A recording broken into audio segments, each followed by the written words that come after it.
오늘은 여호수아 7장부터 17절, 3장 7절에서 17절까지 말씀을 살펴보도록 합니다. 구약 성경 323페이지입니다.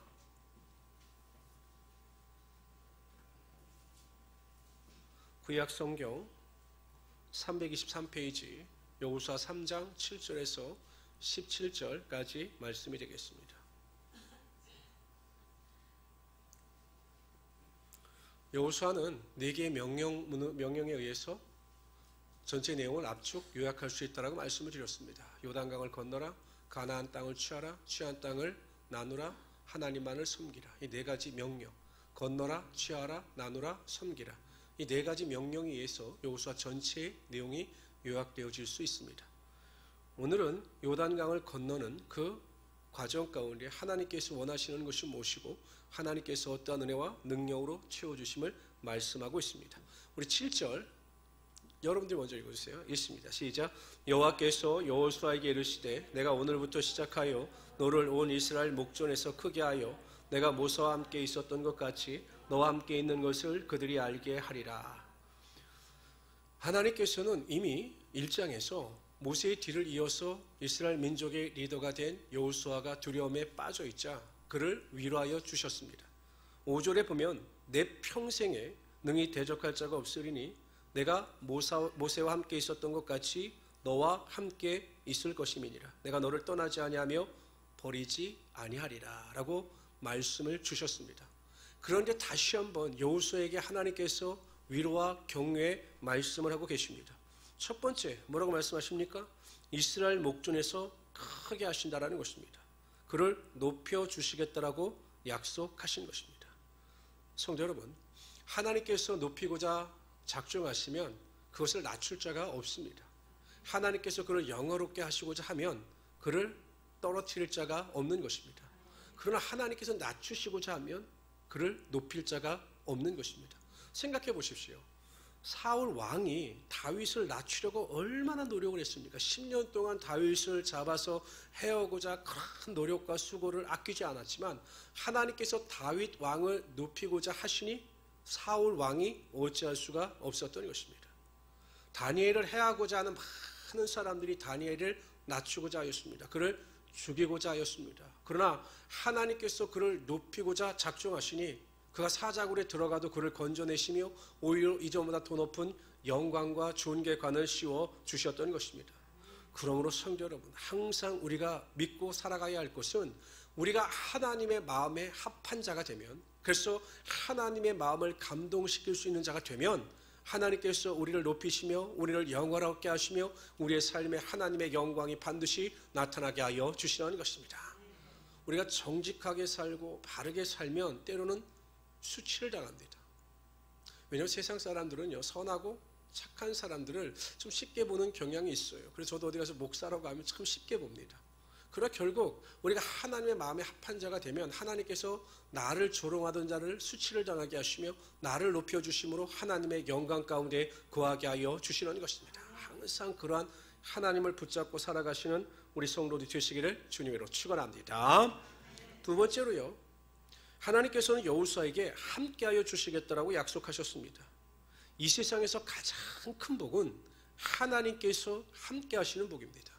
그보다 더 큰 복은 없는 것입니다. 시편 73편 28절 읽어봅시다. 시작. 하나님께 가까이함이 내게 복이라. 내가 주 여호와를 나의 피난처로 삼아 주의 모든 행사를 전파함이라.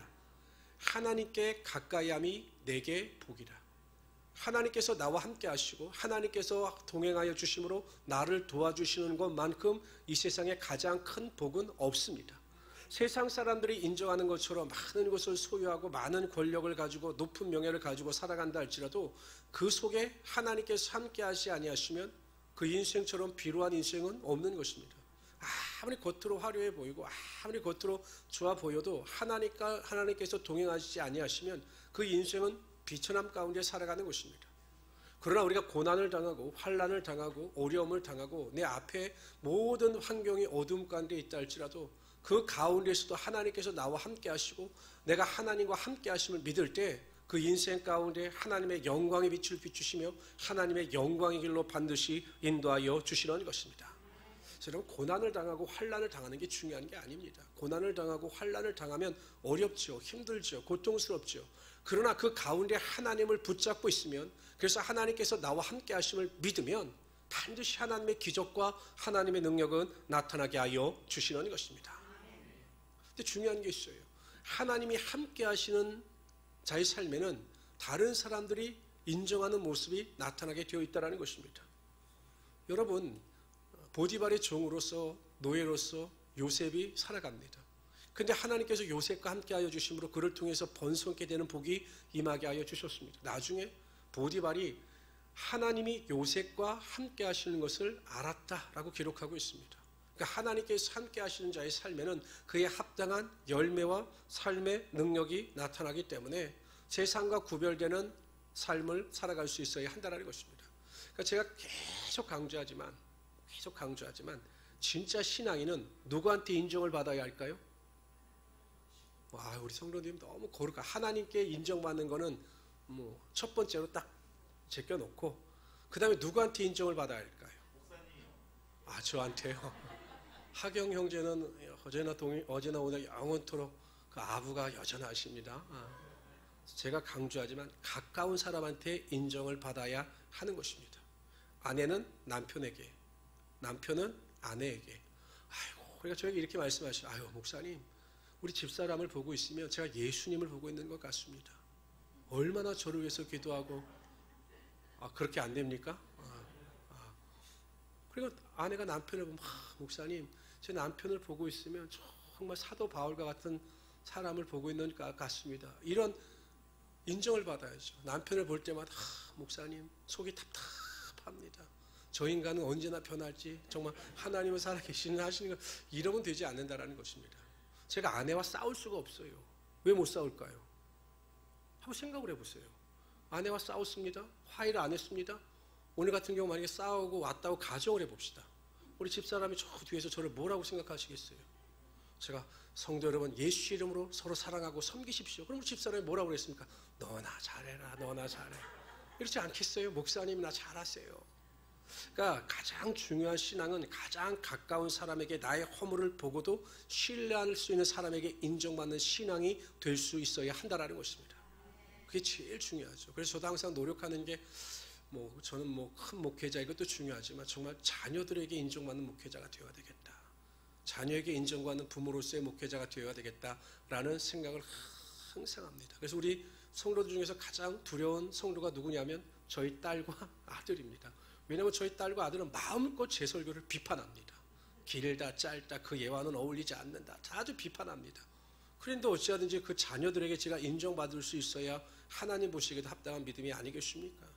하나님께서 함께 하시는 사람은 다른 사람의 인정을 받게 되어 있습니다. 항상 가까운 사람에게 믿음을 인정받을 수 있는 하나님의 귀한 성도들 되시기를 주님의 이름으로 축원합니다. 자, 자녀들이 왜 교회를 떠날까 생각해 보면 그 부모의 믿음을 인정하지 못하기 때문에 그래요. 생각해 보세요. 우리 부모는 예수 없이는 살 수 없다. 우리 부모는 예수를 떠나서 살 수 없는 분이다. 말씀대로 살아간 분이다. 이 자식이 그 부모를 신뢰하면 절대 하나님을 떠나가지 않습니다. 그러니까 어찌 보면 자녀에 대한 믿음에 가장 큰 영향력을 미치는 것이 부모이기 때문에 부모가 항상 믿음의 본을 쫓아 살아갈 수 있어야 되는 것이고 하나님과 함께 하심을 나타내 보일 수 있어야 한다는 것입니다. 그러한 성도들이 되시기를 주님의 이름으로 축원합니다. 우리 8절부터 17절까지 읽도록 하죠. 너는 언약궤를 맨 제사장들에게 명령하여 이르기를 너희가 요단 물가에 이르거든 요단에 들어서라 하라. 여호수아가 이스라엘 자손에게 이르되 이리 와서 너희의 하나님 여호와의 말씀을 들으라 하고 또 말하되 살아계신 하나님이 너희 가운데 계시사 가나안 족속과 헷 족속과 히위 족속과 브리스 족속과 기르가스 족속과 아므리 족속과 여부스 족속을 너희 앞에서 반드시 쫓아내실 줄을 이것으로 너희가 알리라. 보라, 온 땅의 주의 언약궤가 너희 앞에서 요단을 건너가나니 이제 이스라엘 지파 중에서 각 지파에 한 사람씩 12명을 택하라. 온 땅이 주 여호와의 궤를 맨 제사장들이 발바닥에 요단물을 밟고 멈추면 요단물 곧 위에서부터 흘러들은 물이 끊어지고 한 곳에 쌓여 서리라. 백성이 요단을 건너려고 자기들의 장막을 떠날 때 제사장들은 언약궤를 메고 백성 앞에서 나아가니라. 요단이 곡식 거두는 시기에는 항상 언덕에 넘치더라. 궤를 맨 자들이 요단에 이르러 배를 맨 제사장들이 발이 물가에 잠기자 곧 위에서부터 흘러내리는 물이 그쳐서 사르단이 가까운 매우 멀리 있는 아담성읍 변두리에 일어나 한 곳에 쌓이고 아라바의 바다 옆으로 향하여 흘러가는 물은 온전히 끊어짐에 백성이 여리고 앞으로 바로 건널세. 여호와의 언약궤를 맨 제사장들은 요단 가운데 마른 땅에 굳게 섰고 그 모든 백성이 요단을 건너기를 마칠 때까지 모든 이스라엘은 그 마른 땅으로 건너갔더라. 하나님께서 요단강을 건너는 방법에 대해서 알려주셨습니다. 그리고 요단강을 건너게 하셨습니다. 언약궤를 맨 제사장들이 요단 강가에 발을 내디딜 때, 요단물에 발을 내디딜 때 흐르던 요단강 물이 그쳐서 벽이 쌓이게 되고 있던 물은 아래로 내려가므로 그 평지가 된 땅을 건너가게 하신 것입니다. 홍해를 건너는 방법과는 전혀 다르죠. 그때는 모세가 지팡이를 들자 하나님께서 바람을 통해서 홍해를 가르셨습니다. 그러니까 하나님께서 역사하시는 방법은 다양합니다. 하나님께서 역사하시는 방법은 눈을 뜰게 해도 명령을 통해서 뜨게 하시기도 하고 진흙을 발라서 눈을 뜨게 하시는 것처럼 하나님의 역사하시는 방법은 다양합니다. 그러니까 사람에 따라 환경에 따라 믿음에 따라 역사하시는 방법이 다른 것입니다. 그런데 어찌하든지 간에 그들이 하나님의 명령에 순종할 때 언약궤를 맨 제사장들이 요단 강물을 밟을 때 요단 강이 멈춰졌습니다. 그런데 한번 여러분 생각해 보세요. 그냥 하나님께서는 말씀으로 요단강을 멈추실 수 없으셨을까요? 전 그게 더 멋있었을 것 같아요. 가만히 있어라. 내가 요단강을 멈추게 하겠다. 요단강아 멈추어라 했을 때 막 쌓이게 되면 하나님의 권능과 하나님의 전능하심이 더 나타내 보이지 않겠습니까? 굳이 제사장들이 물에 발을 디딜 필요도 없고 하나님께서 일하심을 보게 되면 더 믿음이 좋아질 텐데 왜 굳이 하나님께서는 그 언약궤를 맨 제사장들의 믿음으로 행동을 나타내 보일 때 그러한 역사가 나타나게 하셨을까요? 대략 한 두 가지 정도를 생각해 볼 수 있을 것 같습니다. 하나님은 사랑하는 우리와 항상 함께 일하시기를 원하신다라는 것입니다. 제가 예전에 저희 딸이 한 7살, 저희 아들이 한 4살 때 아이들 교육에 좋다고 해서 주말 농장을 분양받아서 안양시에서 분양받아서 주말 농장을 해본 적이 있습니다. 그때 제가 결심했죠. 나는 절대 이제 앞으로 농사를 짓지 않으리라. 5평을 농사 짓는데 그렇게 힘든 것인지는 몰랐습니다. 더군다나 지금 동편 마을이에요. 저희 집은 6동입니다. 그 물을 한번 주려면 그 물을 싣고 나르는데 얼마나 힘이 들었는지 몰라요. 그래도 아이들이 좋아하니까 한번 해보자라고 해서 주말 농장을 한 적이 있습니다. 그럼 와서 열무를 심었다가 다른 식물을 심을 때 다시 흙을 다 개토해 줘야 합니다. 그럼 이제 제가 교회에서 근무를 끝나고 한 6시쯤 오면 아이들을 데리고 가죠. 가서 이제 그 땅을 다시 다 개토해야 합니다. 저희 7살 먹은 딸이나 한 4살 된 아들은 옆에서 우리 예빈이, 유빈이도 한번 땅을 한번 읽어봐. 씨를 한번 뿌려봐. 걔들이 일을 할까요? 막 이만한 삽을 갖다 막 팍팍 파고 그럴까요? 기껏 갖고 온 게 장난감 플라스틱 삽입니다. 호미 갖고 와서 거기서 깔짝깔짝 대면서 씨를 심는다고 해도 제가 보기엔 그 씨를 심어도 나지 않아요. 그런데 자기들 열심히 그냥 나름대로 농사를 짓는다고 짓고 있는 거죠. 그 모습을 보는 제 마음이 어땠을까요? 우라통이 터졌을까요? 저걸 농사를 짓는다고? 아니에요. 너무 이쁜 거예요. 미숙하지만 함께 일을 하고 가족들이 함께 모여있다는 것이 그 하나만으로 정말 행복했습니다. 그 정말 농장이. 하나님도 그러신 거예요. 하나님 스스로 모든 일을 하실 수가 있습니다.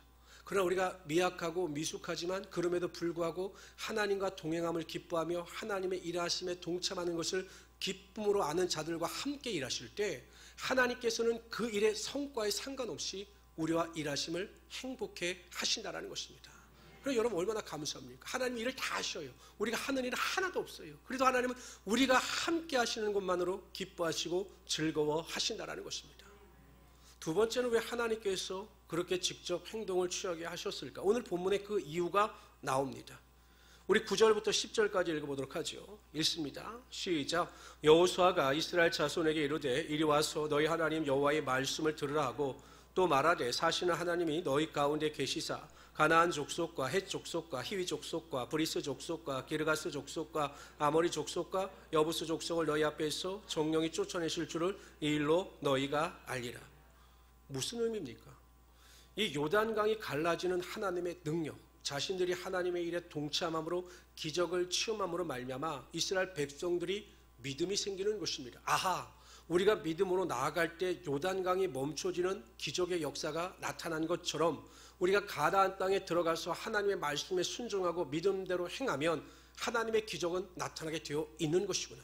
하나님께서 일하심을 우리가 확실히 믿을 수 있구나. 이것을 위하여 교육적 목적을 가지고 하나님께서 이러한 일을 행하신 것입니다. 그러니까 여러분, 우리가 처음 가나안 첫 성인 여리고성이 무너지는 일이 있어 이스라엘 백성들이 온 믿음을 가지고 순종할 수 있었던 이유가 이 요단강의 기적의 능력을 경험한 경험이 있었기 때문에 그들이 주저하지 않고 하나님의 말씀에 온전히 순종할 수 있었던 것입니다. 그러니까 하나님의 능력을 계속 경험하거나 혹 한두 번 경험하는 성도들은 항상 믿음 안에서 어떤 상황 가운데 흔들리지 않고 믿음을 가지고 전진해 나감으로 하나님의 능력을 다시 한번 경험하게 되는 것입니다. 경험이 쌓이고 쌓이게 되면 그것이 은혜가 되고 그 은혜가 쌓이게 되면 하나님의 능력을 맛볼 수 있는 은혜의 도구가 될 수가 있는 것입니다. 혹시 번지 점프들 해보셨나요? 우리 성도들 중에 해보신 분들 없으세요? 저도 안 합니다. 왜 안 하냐면 저는 안 합니다. 이왕 뭐 태어난 몸을 괜히 학대할 필요가 없어서 전 잘 안 합니다. 보는 건 좋아합니다. 보는 건 너무 좋아합니다. 그래서 이렇게 번지 점프 같은 거 하는 거 보면 가다가 멈춰서도 봅니다. 뭐가 제일 재밌는지 아십니까? 올라간 사람들이 뛰어내리지 않겠다고 용을 쓰는 모습이 너무 재밌습니다. 아니 올라갈 때 딱 보면 틀리거든요. 그러니까 못 뛰는 겁니다. 그래서 막 밀어도 안 나가고 못 뛰겠다고 막 아둥바둥 하는 모습을 보면 너무 재미가 있습니다. 그런데 이상한 것은 그러한 두려움 속에서 그 두려움을 떨쳐버리고 한번 뛰어내려서 그 스릴을 맛본 사람은 두 번째 번지 점프를 할 때는 오히려 그 공포와 두려움을 즐긴다는 것이에요. 전에는 막 두려워서 못 뛰었는데 한번 뛰어보니까 별게 아니거든요. 오히려 스릴이 넘치거든요. 그러한 사람은 두 번째, 세 번째 번지 점프를 할 때는 오히려 그 번지 점프의 스릴을 즐긴다는 것입니다. 우리가 어려움에 빠졌을 때, 환난에 빠졌을 때 하나님의 능력을 한번 맛보기가 힘든 거죠. 왜 자꾸 하다가 넘어지고 쓰러지고 포기함으로 말미암아 하나님의 능력을 돌파하지 못하기 때문입니다. 그 한계점을 뛰어넘어서 하나님의 능력을 한번 경험하게 되면 그 경험을 통해서 더욱 하나님을 의지할 수 있는데 그 한계점을 돌파하지 못하는 거예요. 그래서 하나님의 능력을 경험하지 못하는 것입니다. 그러나 믿음으로 하나님의 능력을 일단 경험하게 되면 그러한 성도들은 오히려 고난과 환난과 문제 앞에서 하나님께서 베푸실 은혜를 기대하면서 그 고난과 환난을 오히려 즐기게 되고 그 고난 가운데 영광을 맛볼 수가 있게 된다는 것입니다. 그래서 하나님을 경험해야 합니다. 항상 하나님을 경험하는 자들에게 놀라운 능력이 나타나게 되는 것이고 그 경험한 자들에게는 삶의 여유가 있는 것입니다. 제가 예전에도 말씀드렸지만 10년 전에 교회를 처음 개척했을 때하고 지금 11년이 지나서 지금하고는 저도 천양지판입니다. 지금 와서 생각해보면 처음 개척 초기에 일어난 문제에 대해서 막 전전긍긍하고 그 문제 때문에 며칠 동안 잠을 자지 못하고 마음을 애끓던 일이 많았어요. 근데 요즘에는 그런 일이 벌어지면 저 눈 하나 깜짝 안 합니다. 왜냐? 하나님께서 일하심을 믿기 때문입니다. 10년 동안 목회를 하면서 하나님을 경험하고 하나님의 능력을 체험한 그 믿음의 결과가 이제 와서는 웬만한 일에 대해서는 하나님의 일하심을 확실히 믿기 때문에 흔들리지 않는다는 것입니다. 항상 우리 모든 성도님들은 하나님을 경험하십시오. 항상 하나님의 능력을 체험하십시오. 하나님은 지금도 여전히 살아서 역사하시는 하나님의 능력이 되시는 것입니다. 제가 수요일 날도 한번 간증을 해드렸지만 저는 그 유튜브를 막 낯이 뜨거워서 우리 친구들이나 후배들한테 홍보를 못해요. 그냥 알아서 들어오면 좋은데. 근데 하루는 제가 기도를 하다 그런 마음이 생겼어요. 야, 이것도 내 한계인 것 같다. 한번 하나님한테 구독자 수 좀 많아지게 한 번이라도 한번 기도해보자 라고 기도를 했어요. 제가 들어오는 뻔히 알거든요. 하루에 몇 명 들어오는지. 그리고 기도했는데 하루는 900명이 들어온 거예요. 900명이. 어땠을까요? 제가 놀랐습니다. 제가. 우리의 기도에는 한계가 없어요. 지금 제가 하나님의 능력을 맛보고 나니까 하나님께서 하시면 능치 못할 일이 없는 거구나. 나는 기도하고 하나님의 능력을 믿기만 하면 하나님께서 일하시는 것은 하나님께서 알아서 하시는 것입니다. 그런데 우리는 하나님께서 하셔야 할 일까지 우리가 걱정하는 것이죠. 그러니 하나님의 능력이 나타나지 않는 것입니다.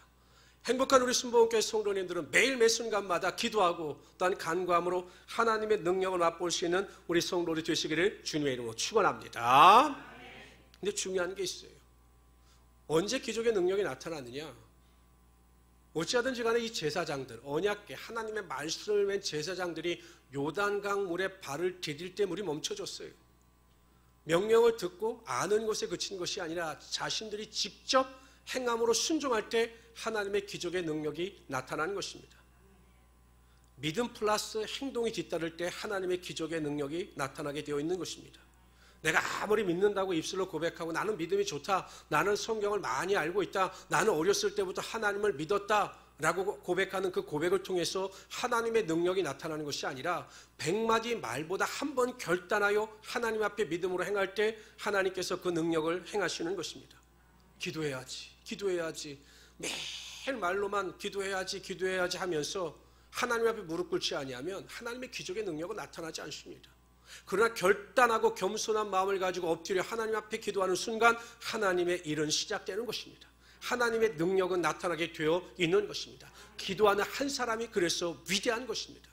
히스기야가 하나님만을 의지하고 간절한 마음을 가지고 기도할 때 그 생명을 15년 동안이나 연장시켜 주시며 하나님의 능력이 나타나게 하여 주셨습니다. 하나님께서 아브라함에게 자손에 대한 축복을 주셔요.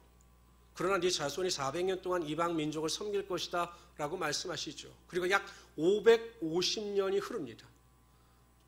애굽 땅에 살고 있던 이스라엘 백성들은 바로 왕에 의해서 큰 고통을 당하고 있었지만 그들은 믿음으로 기도하지 않았습니다. 하나님은 그들의 형편을 아셨지만, 그들의 마음을 아셨지만 그들이 기도하지 않을 때 하나님은 침묵하셨습니다. 응답하지 않으셨어요. 일을 행하시지 않으셨습니다. 그러나 마침내 그들이 부르짖어 기도할 때 하나님의 일하심이 나타나게 되는 것입니다. 다시 한번 읽어봅시다. 시작. 여러 해 후에 애굽 왕은 죽었고 이스라엘 자손은 고된 노동으로 말미암아 탄식하여 부르짖으니 그 고된 노동으로 말미암아 부르짖는 소리가 하나님께 상달된지라. 하나님이 그들이 고통 소리를 들으시고 하나님이 아브라함과 이삭과 야곱에게 세운 그의 언약을 기억하사 하나님이 이스라엘 자손을 돌보셨고 하나님이 그들을 기억하셨더라. 하나님의 계획은 400년이었습니다. 400년. 그들이 400년 동안 종살이하는 것이었는데 이들이 나중엔 430년을 종살이해요. 왜 30년을 더했을까? 기도하는 일을 지체했기 때문입니다. 고통스러워도 어려움을 당해도 그 앞에 무릎 꿇고 기도했으면 하나님께서 바로 그들을 구원하셨을 텐데 30년 동안 기도하지 않은 거예요. 믿음으로 행함을 나타내 보이지 않은 것입니다. 그 기간 동안 하나님은 침묵하셨고 그들은 당하지 않아야 될 고난과 고통을 당할 수밖에 없었던 것입니다. 지혜로운 사람들은 무슨 일이든지 믿음으로 행동합니다. 믿음으로 예배하고 믿음으로 기도하고 믿음으로 하나님의 말씀을 읽는 일에 최선을 다합니다. 그러면 하나님께서 반드시 응답하여 주시고 항상 우리의 삶에 하나님의 영광이 나타나게 하여 주실 것입니다. 그래서 우리 성도님들은 항상 마음만 먹는 것이 아니라 행함으로 나타내 보일 수 있는 하나님의 귀한 성도들이 되시기를 바랍니다. 성도 여러분, 아무리 말을 화려하게 하고 신앙적인 말을 그럴듯하게 하고 그럼에도 불구하고 기도하지 않거나 예배 생활을 제대로 하지 않거나 그러한 성도들은 하나님의 능력이 나타나지 않습니다. 먼저 행함으로 나타나면 보이는 자들에게 하나님의 영광의 능력이 나타나게 될 것입니다. 이처럼 더운 삼복도에도 불구하고 여러분들 기도하기 위해서 이 자리에 모이셨습니다. 하나님께서 여러분들의 믿음을 보시고 부르짖는 자들의 기도 가운데 반드시 응답하여 주시고 우리의 삶에 하나님의 화려한 은혜가 임하게 하여 주실 것입니다. 오늘도 그리한 하나님을 경험하시기를 바랍니다. 간절히 부르짖어 간구할 때 하나님께서 나와 함께 하시고 나의 인생을 이끌어 가심을 믿으시기를 바랍니다. 그러한 능력을 체험할 수 있는 우리 성도들이 되시기를 주님의 이름으로 축원합니다.